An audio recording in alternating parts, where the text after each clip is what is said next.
Hey lambs, welcome to your True Crime Tuesday episode. In today's episode, I'm doing a case of a man who was caught with a severed head but says, "It's not mine, it's not what it looks like, officer." Before we begin, if you're new here, my name is Kai and this is Love and Murder, Heartbreak to Homicide, the Tuesday edition. Also, I want to remind everyone that this episode and all my episodes are sponsored by my lambs in Patreon, patreon.com/Love and Murder. If you want to support Love and Murder and get bonuses as well, then go ahead and subscribe to our Patreon, patreon.com/Love and Murder. Look forward to seeing you in there. And just one more thing real quick. I want to let everybody know that I have a new WhatsApp group. So it's completely free. It's completely confidential. So your phone number will not be shown. You can find that link in the show notes below. And in the WhatsApp group, I put out show reminders. I put out the polls so you don't have to go looking for the polls anymore. I put out news stories that I'm not going to actually rant about, but you'll still hear me talk about. Well, you'll still see me because I'm going to write it up, talk about in the WhatsApp. And so much more. So go ahead and click the link in the show notes below to join my WhatsApp group. I'm actually going to make a vanity link for it so it's easier for y'all to get to it. But right now, just look in the show notes below, join the WhatsApp group, completely free, completely confidential. Now let's get into this True Crime Tuesday. On December 23rd, 2021, the Las Vegas police tried to pull over a Toyota Tundra, and the reason for that is because they saw it had a suspended registration on it, but instead of stopping, the driver decided to gun it and try and get away. So an air unit was called in and they followed the truck, which went to a parking structure, and the person tried to do the old switcheroo. I guess they've been watching too much James Bond. They went from this truck into another car and then took off down the road again. This time the car was a gold. If you're trying to be inconspicuous, how are you getting into a gold car? Like that, I'm hanging my head in shame of this person. But anyway, this time they got into a gold Chevy Avalanche. Now, of course, it's a gold truck, so easy to spot. So they were able to track this truck again, and they cornered the truck at an apartment complex west of the Las Vegas Strip. But then the driver refused to get out. They had a standoff in which the driver threw stuff at police officers. I don't know either. Let's just continue with the story because I don't know either. And after a while, I guess because the stuff he was just throwing wasn't phasing them at all, they just kept getting closer because it's just, you're throwing out a box of Kleenex and your old Burger King bag and a box of lotion. And I don't know, you're just throwing random stuff at them. Quote, Holland threw various items at officers in an attempt to flee, but he was taken into custody. So like I said, he was taken into custody after they tased the crap out of him. So the person in question was 57-year-old Eric Holland, who was now facing stolen vehicle charges and charges of assaulting an officer. So they take him away, they're reading him his rights and everything like that, and they go back to the car to do like the normal inventory that officers do when, they get suspects out of their car. But they actually found something that they weren't expecting. Number one, they noticed a horrible smell that they said smelled like, quote, decay or fish. And that was coming from the bed of the truck. This was the second truck, the gold truck that he had gotten in. That's when police found several coolers that were taped shut. So they opened it up, and inside were trash bags. And inside those trash bags, they found a human head, a pair of legs, and a torso. To which I would be like, what the? So Homicide Lieutenant Ray Spencer said, quote, I mean, you can imagine the horror when you open up an ice chest and you find a human head inside. I mean, I can't imagine that horror, but I'm going to definitely take your word for it. And then my thing is, didn't he just happen to get in this car because he was driving in one car? He tried to lose you by getting into another car. So he was driving in a stolen car. He tried to lose you by getting into another stolen car. So wouldn't this be whoever's car he stole? Wouldn't that be who you're trying to look for now? So according to police, Eric was also found with 3 handguns, as well as receipts for a power saw, construction-grade plastic bags, and heavy-duty duct tape. Okay, that's not, in addition to a chopped-up body, that's not really sounding good for Eric, but still, it's a car that you just happen to get into, so I'm still kind of on the fence. So the parts were taken over to a coroner. Eric was arrested and taken into custody because now they found a body. So it's now turning into a murder investigation. And the coroner identified the victim as Mr. Richard P. Miller, who had been shot several times, including at least once in the head. And then after he had been murdered, he was then dismembered. Investigators also claimed that the bullets that were lodged in Richard's head came from one of Eric's guns. So I'm kind of confused now. Were you planning on running from the cops and you stashed this car? Okay. I don't understand because you were in a stolen car. You ran to this car. So I'm wondering if you stashed your own car and ran to it, which is completely moronic, or if you just happened to be wrong car, wrong time. I mean, you're still wrong for doing your criminal activities, but I mean, stealing a car is not as bad as murder. So when this went before a judge, one of the detectives said that they saw surveillance footage from a home improvement store, which showed a person that looked awfully a lot like Eric buying a saw and other items. They also said that they believe that Eric and Richard were not strangers and that they had been acquainted. But you say think. So to me, this is pure speculation. Because again, he just got into a car after he was trying to outrun you. He went from one stolen car to another stolen car, correct? Eric's public defender, David Westbrook, said that his client was just in the wrong place at the wrong time, and also in the wrong person's car. While he did agree that Eric was, quote, caught while running from police, his argument hinged on the fact that his client might have been, quote, a hapless car thief who just picked the wrong car. And I hate to do this. I really hate to do this. But for once, I agree with the defense because that's just what it looks like. I mean, he was trying to run from the police. He took one stolen car, jumped in another stolen car, and then happened to be caught with all of this in it. So, but then the police are saying they think he knew this person in it. The only thing that's given me pause, though, is the fact that he was caught with, the saw and the duct tape and all this stuff on him. So anyways, for once, I agree with the defense, but let's see what's going on. Defender David said that it was on the prosecution to not only prove there was a body in the car, quote, but that he knew it was there and that he actually caused the death. Well, I mean, the body was in the car. All you had to do was look at body cam footage to prove that. That was not hard. So check. But I agree you would have to prove that he knew it was there and that he's the one who caused the death. So I agree with that. Prosecutor Juan Carlo Pesci said that Eric was an ex-con with prior felony and federal offenses going all the way back to the 80s in California, Nevada, and Texas, and also said that he was a danger to the public. I mean, yeah, I hear all that, but what does that have to do with this case? Because he could have done all of this, but that doesn't mean he did this. Quote, the victim is literally cut into pieces. His head is cut off, and he requested of the judge to deny bail to Eric. Justice of the Peace Harmony Letzia, I think that's how you say her last name, agreed with him.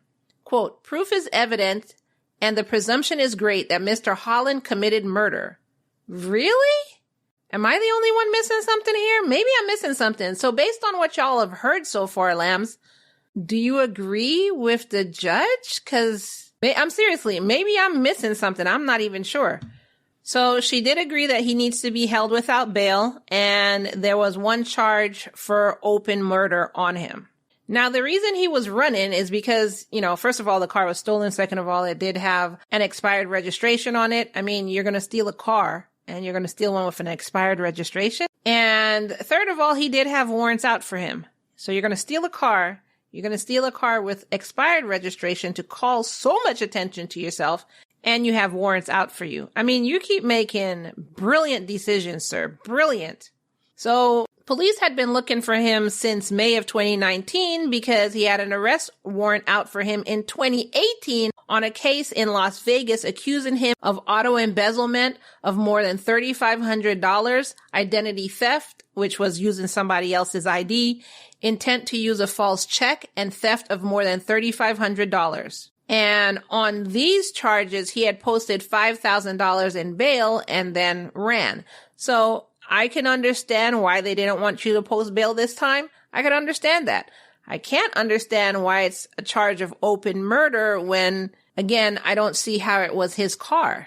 Going back and doing an investigation, they showed that Eric has also used the name Eric Holland, and he served time in prison in Nevada for a felony theft conviction from a 2000 forgery case in Las Vegas. Man, he's just getting all kind of troubles. He also used the name John Carl Hall, Phil Whitten, Robert Daniel Lahr, and Stephen Tauber. He had prior felony convictions, like I said, dating all the way back to 1987 in California for embezzlement, assault with a deadly weapon, resisting arrest, causing substantial bodily harm, and property theft and false identification. Apparently, you like that property theft and you like the false identification charge, don't you? Records also showed that he was convicted in Texas in a federal counterfeiting case and later attempted to escape and aiding in an escape. I see why they're looking at you, but still, you can't be charged for things you didn't do. Well, I'm going to say allegedly because we're not to the end of this yet. So he had a hearing scheduled for January 27th, 2022, where he still claimed his innocence. However, in July, Eric changed his tune. He had taken a plea deal where he pled guilty and got a reduced charge to avoid trial on an open murder charge, because trial on an open murder charge could have gotten him life in prison. Oh my God, you're guilty. I think I just wasn't believing this because I couldn't believe anybody could have been this dumb, but let's see. So, Richard, who lived on a houseboat in Lake Mead, which was 30 minutes away from Las Vegas, had been reported missing in November 2021.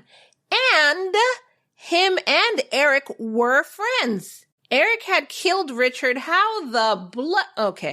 Eric had killed Richard during an argument, and in court, Eric said that he was, quote, truly remorseful for killing Richard. It's a terrible thing that happened, and I'm just so sorry. To which Richard's younger daughter cried and told the judge that that statement gave her, quote, very little relief. I don't know how to make sense of it.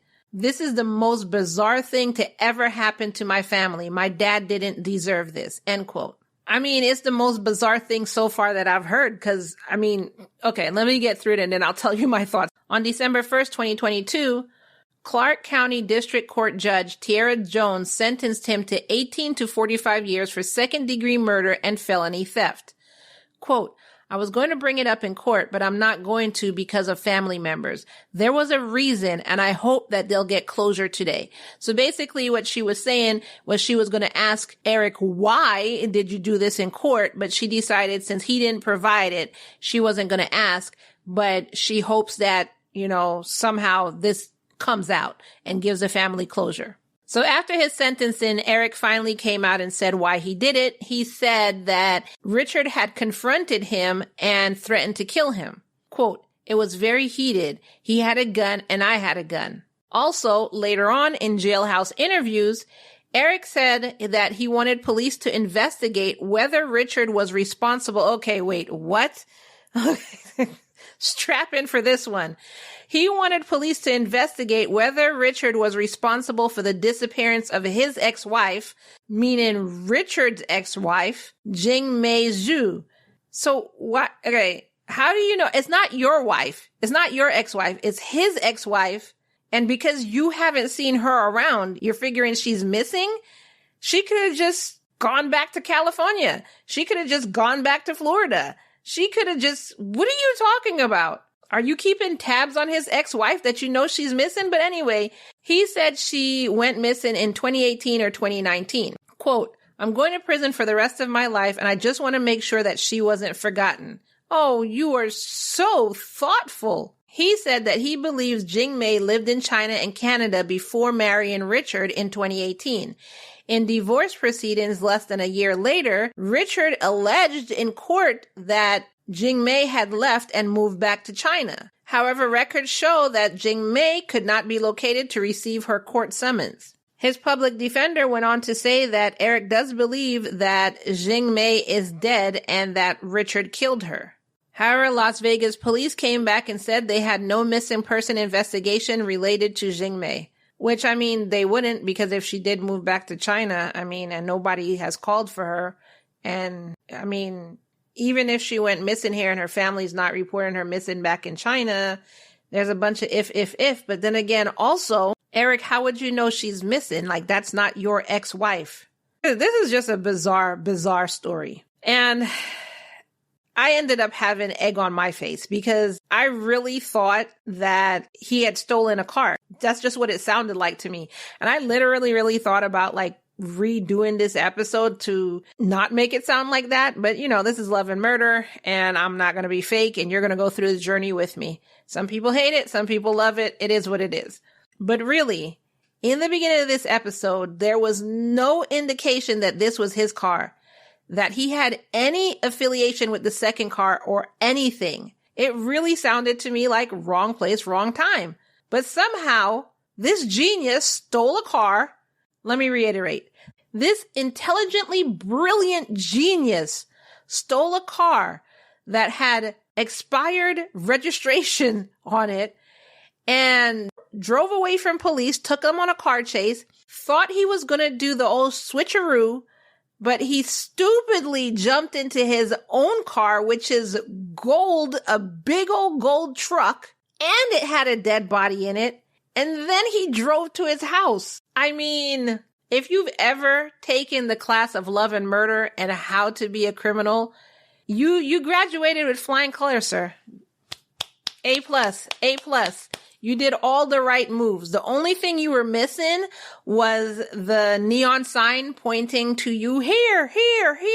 But I mean, I guess you were kind of on the right path when you had the gold car. So that's kind of like a neon sign. So first graduate of Love and Murder, How to Be a Criminal, y'all. My God, how stupid. So in the poll question, I'm going to ask you if you were on the same path as me. Did you think he was innocent when all of this started? Well, innocent of the murder, not of everything else he was doing because he was still a stupid criminal. But of the murder, did you think he was innocent in the beginning of this? Or did you figure it out in the beginning of the episode because maybe there was some clue that I was missing? Did you figure it out that no, this was his car? So that's what the poll is going to be. Did you think he was innocent in the beginning of this episode? And the option is going to be, I thought he was innocent, or I figured it out. And that is your True Crime Tuesday episode. Oh my God. What did y'all think about that? So let's get into your comments from last week's True Crime Tuesday that came out on Thursday, but you know, you're not judging me here. Last week's True Crime Tuesday was the schizophrenia, overhydration, murder of a mental health patient. Remember, Lily Lucas had died of overhydration because they weren't watching her. And I asked y'all, do you think the police should be responsible for mental health patients?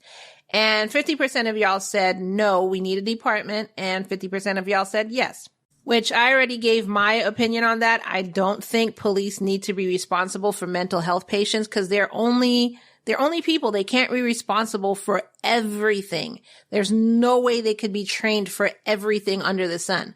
I do think we need a different department for mental health patients, and then the police can come out and help support them. That's what I think. Because if we overwork police, then they're going to end up as part of the mental health patients. And being that last week I had put out True Crime Tuesday and Midweek Mini Wednesdays on the same day last week, the comments that I have is kind of mixed in.